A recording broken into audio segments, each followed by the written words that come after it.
Have you ever faced a moment so overwhelming that fear felt stronger than faith? If you have, you're not alone. But what if I told you that God gave us 365 reminders, one for every single day, not to fear? Why would He do that? Let's find out. Fear is a familiar companion to every soul that walks the earth.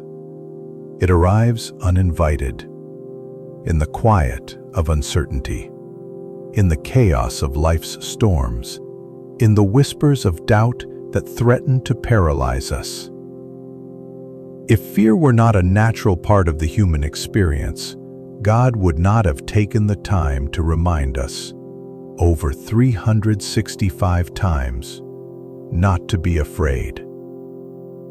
But that begs the question, why does He caution us so often? This is the story of a young man named Nathaniel. A young man who stood at the crossroads of fear and faith. Nathaniel had always been brave, or so he thought. He had built a life of calculated risks, moving forward without hesitation, until one day fear took hold of him in a way he never expected, a devastating setback at work, followed by betrayal from someone he trusted, left him questioning everything. His confidence wavered, his prayers felt empty.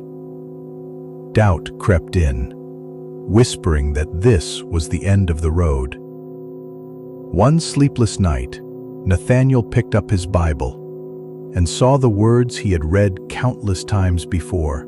"Do not be afraid, for I am with you." This time, the words seemed different, alive, resonating within him. He wondered why God repeated this command so often. Why would He insist, time and time again, that fear had no place in the heart of those who trust Him? And then it struck Nathaniel. Fear comes when we forget who walks beside us. That night, he made a choice, not to deny his fear, but to rise despite it. He decided that each day, just as God had given a fresh reminder for every single day of the year, he would remind himself of the same truth. He moved forward not because the fear was gone, but because faith was greater. Days passed, then weeks. The circumstances hadn't changed much, but Nathaniel had.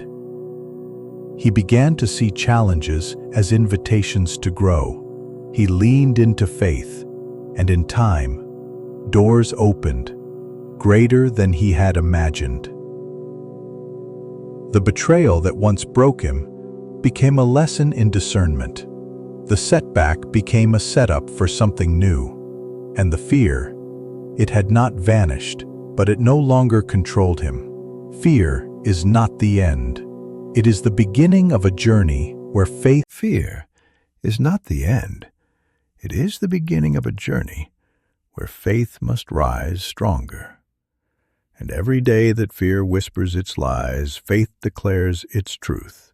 God is with us, and that is enough. Fear will always knock at the door, but faith decides whether we open it. If this message spoke to you, take a moment today to remind yourself God is with you, and that is enough. Share this with someone who needs to hear it, and let's keep encouraging each other on this journey. Let it pray. Father, when fear arises, causing my thoughts to be racing, looping loud, and I can't turn them off, I need your peace, your voice to quiet the noise. Teach my mind to surrender to your love and not to fear. Your word says you keep in perfect peace those whose minds are stayed on you. Father, please help me to fix my thoughts on what is true, noble, pure. Not fear, not regret, not what-ifs. I give you every anxious, fearful thought. I invite your Spirit to speak louder than my doubt. Calm the storm inside me. Anchor my mind to your truth. Even if nothing around me changes, change me. Now, Father, I also intercede on behalf of those who are standing on the edge of something new and is scared. Fear may be whispering, but your Spirit says, "Be strong and courageous." Give them courage to try again, to dream again, to believe again. Even if they do not feel ready, help them to trust you. Breathe new life into every dry bone. Let today be a new beginning. In your mighty name, amen.